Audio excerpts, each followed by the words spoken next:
Interim planning. Okay, let's get started. And Jim, do you want to give us a briefing on 1026? Thank you, Madam Chair. For the record, Jim Morishima, staff to the committee. House Bill 1026 establishes the Washington Health Security Trust. As you know, the Affordable Care Act requires most U.S. citizens and legal residents to have health insurance or pay a penalty, which was recently reduced to zero by federal legislation. This coverage can be obtained through public or private insurance.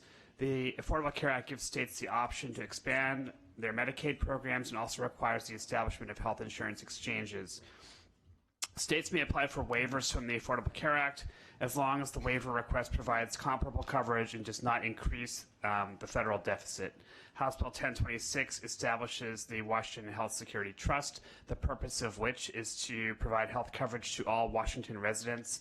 The trust is governed by a board consisting of 9 members appointed by the governor. The board has a variety of responsibilities. They're all listed in your bill analysis, so I won't read them all, but those responsibilities include establishing a benefits package, developing quality assurance and cost containment measures, negotiating fee-for-service rates with providers, and developing a claims processing system. The Joint Select Committee on Healthcare Oversight must contract for an actuarial analysis of the funding needs of the trust and recommend a funding mechanism. The provisions establishing the trust do not go into effect until the state receives a waiver from the federal government. The Healthcare Authority must submit that waiver by January 1st, 2019. I'd be happy to respond to questions. Representative Schmidt. Thank you, Madam Chair. Jim, it's been a bit since I've read this bill. What's the funding source? And how are we going to pay for that?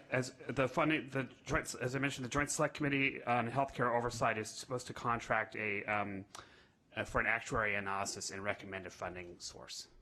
Thank you. Okay, we will start then with Bevan McLeod and David McClanahan. Got too many mix here. I can't get them all straight.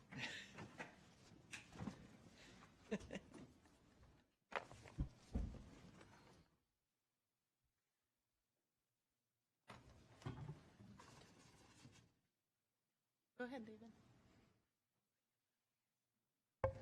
Go ahead, Dave. Thank you, Representative Cody and the other members of the Healthcare Committee for this opportunity to be here this morning to support House Bill 1026. I'm David McClanahan, a retired surgeon with 38 years of experience in working for nonprofit institutions supporting people who have been underserved. I support HB 1026, the Washington Health Security Trust, because I believe that everyone should be able to go to bed at night without fearing a health care problem that would destroy their financial well-being, their financial security, and their family's future. During my career, I was lucky enough to have worked in institutions with a mission to provide for people who don't have adequate access to health care. For 25 years, I worked at Pacific Medical Center, and during that time, PACMed allowed me to establish half-day-a-week surgery clinics in 2 of the safety net community clinics in our community, Country Doctor and International District Clinic. During that time, I saw hundreds, if not thousands, of people who had delayed their medical treatment because they couldn't afford tests or the medications, and arrived at one of these clinics or at PACMed in a state of severe pain or other emergencies that required basically emergency room visits and care. To give one example, I took care of a 45-year-old employed trucker who had high blood pressure and was being seen at one of the community clinics, but could not afford his medications and never really got his blood pressure under control. He came to the emergency room at Swedish Medical Center in the middle of the night with a gangrenous gallbladder that required immediate surgery. During that surgery, he had a blood pressure that went sky high, and as a result he developed a stroke, which was a permanent partial disability, which affected obviously him personally and his family's future. So I believe that no one in Washington State should have to face that kind of situation, and that's why I'm here testifying in favor of this bill. While the Affordable Care Act helped many Washingtonians, it still relies on our for-profit private insurance industry, leaving more than 350,000 people uninsured, and underinsurance remains a significant problem. There's healthcare inequities are perpetuated through the exchange with the different levels of plans available, and the popular exchange's lowest cost plan covers only 60 to 70% of healthcare expenses. H.R. 1026 would end uninsurance in our state. People covered by federal plans now, such as Medicare, Medicaid, and Indian Health Service, VA, and so on, would stay on those plans until such times as waivers were available to fold them into the single-payer state system. An economic analysis of single-payer in Washington State by Professor Gerald Friedman of the University of Massachusetts at Amherst indicated that savings in Washington State would allow for coverage of all Washingtonian residents while favorably affecting the finances of 95% of people. The general public is increasingly in favor of guaranteeing health care for everyone. It will be an important factor in coming elections, and even 60% of physicians now favor single payer. Speaking as a physician, marketplace ethics have eroded the value of the medical profession, turning us into businessmen and women, replacing the traditional doctor-patient relationship where the patient's interest is primary, with considerations of how and who is going to pay for necessary care.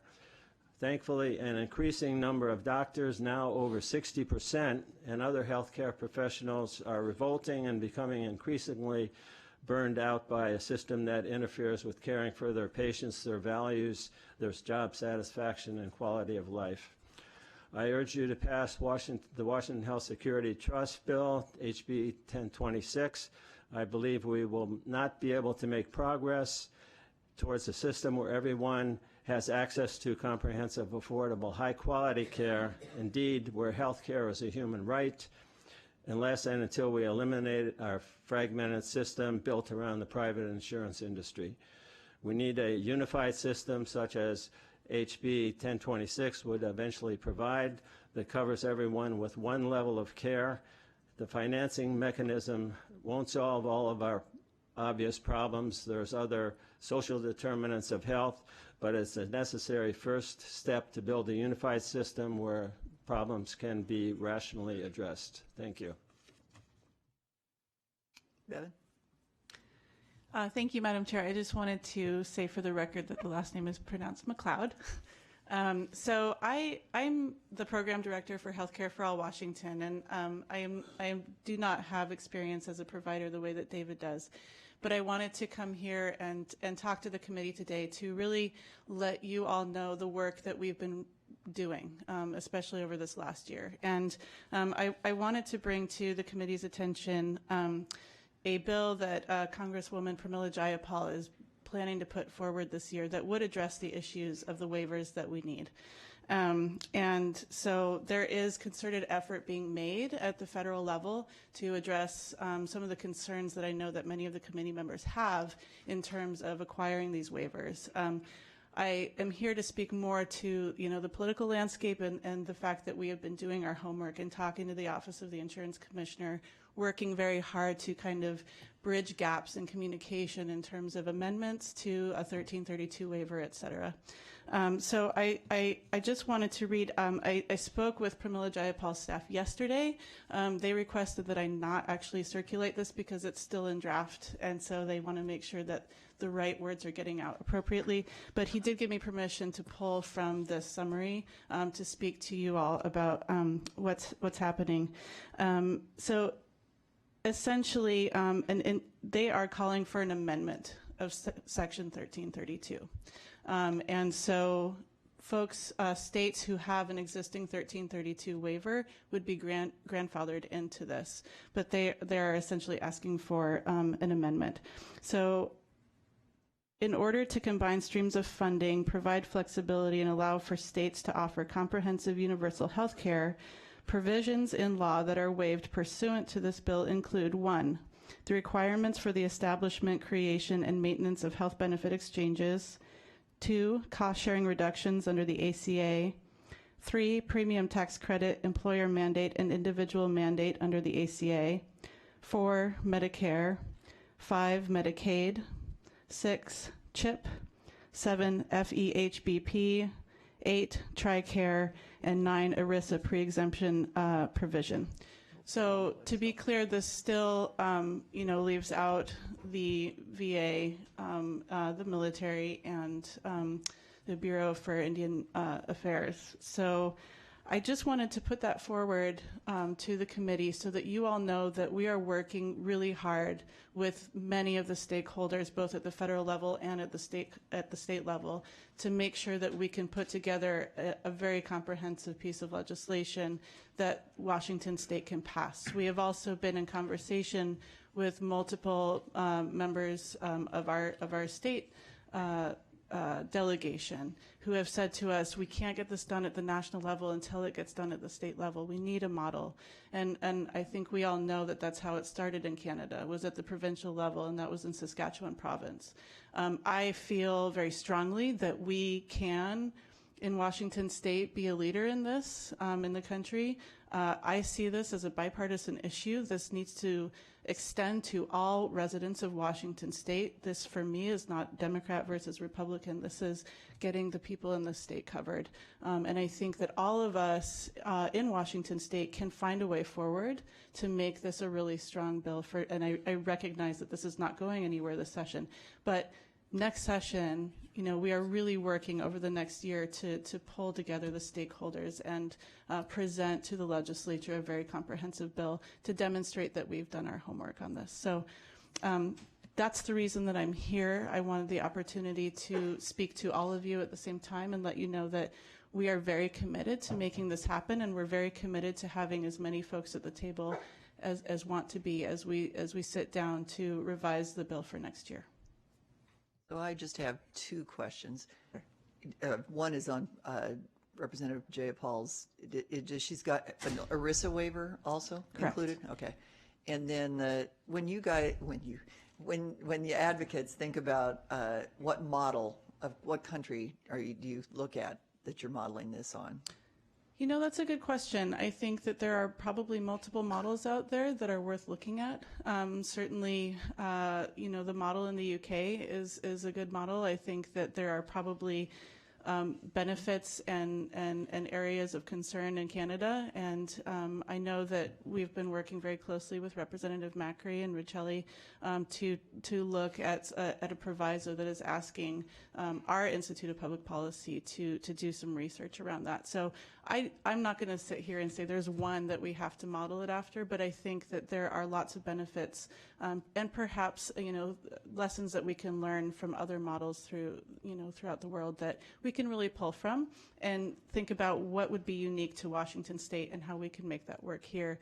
And then, of course, expand that outwards. Her bill also does provide space for a regional plan, and so it opens up the waiver to kind of a regional block. And I know there are conversations with California and Oregon and so on as well. So I know this is complicated. I know this is a heavy lift, but I feel like if we can get the ball rolling, if we can sit down and have a concerted and really thoughtful conversation over the next year, we can at least get the first pieces of a single payer bill put into place in Washington State. Representative Graves and then Jenkins. Thank you very much, Madam Chair. So you mentioned the UK. So in the UK, the government owns all the hospitals and directly employs all the doctors and nurses. Is that, in your perfect world, is that how Washington State would do it? No, that's not what we're advocating for. No, we're talking about a privately funded, public publicly funded, privately delivered system in Washington State. I was speaking more to my understanding in the UK is that a private insurance company won the bid with the government there, and then so it is actually insured through there. However, I know that in Canada it is not. So there are multiple ways of distributing the administration that we can look at and pull from. But no, we're not talking about owning the hospitals here. Representative Jenkins. Thank you, Madam Chair. I'm wishing Representative Jayapal's bill well, but I'm skeptical that we're going to get a waiver from the federal government anytime soon. So I just am wondering, should we not get that? I'm wondering what are the steps that you think that we need to take to position ourselves should somewhere down the road that be able to be possible? What are kind of the initial steps you're thinking of? Sure. I guess I would say that, there's a lot, of course, up in the air in terms of midterms, in terms of 2020. I think that the political landscape could change significantly in the next 4 or 5 years. That being said, that's part of the reason that we had conversations with OIC. They were looking to apply for a waiver for their reinsurance program this session. And so I had several very good conversations with Lonnie Johns-Brown and with Annalisa, talking about how we could work with the OIC when the time was right. And so they offered to help us write an amendment when that time came, assuming, of course, that they were able to get a waiver for a reinsurance program. And so their staff, who was working on the application for that waiver process, indicated to us that they would be more than happy to sit down when we were ready to do that and write the amendment for it. So I see the potential for, applying for a waiver under a different, reinsurance program or, a public expansion bill, something of that nature, while also knowing that once we're ready, we can apply for an amendment. Those waivers are good for 5 years. I think a lot can change in 5 years. I think that it's going to take all of us working together. I think it's going to take saying, yes, let's get expansion this year to cover people this year. Madam Chair, I know that you have a bill that does just that, and getting people covered now. Getting this Washington Health Security Trust set up is going to take several years. Getting the committees set up is going to take years. Getting the actuarial pieces in place to be able to come up with the funding mechanism is going to take time, and it's going to take concerted effort. But if we don't start that process, it's going to take even longer. And so I think that getting the ball rolling, getting those committees in place, if the legislature decides that's the route it wants to go, is a first step that is incredibly important. Working together to get this actuarial study put in place and figuring out the funding mechanism is a first step. So there are multiple first steps, but I think the potential is there. I think the potential to lead in Washington State is there, and it seems at the state level like we have the political will to do it. Some initial polling, which granted is small, done by Northwest Progressive Institute, demonstrated 64% approximately of Washington State voters want this. And that was actually, if you look at their data, that was 50-50. That wasn't just Seattle. That was throughout the entire state. So in the work that we've done over the last year, we have actually realized that there is a lot of bipartisan support for this. The people in these communities really want to see this happen in Washington State. And so I think it's going to take all of us sitting down at the table together to say, okay, let's get this expansion done now so we can cover people now. At the same time, we need to think about how we're going to move forward and what those pieces look like. Okay, thank you. And then we have Kathryn Lewandowski. Thank you, Madam Chair.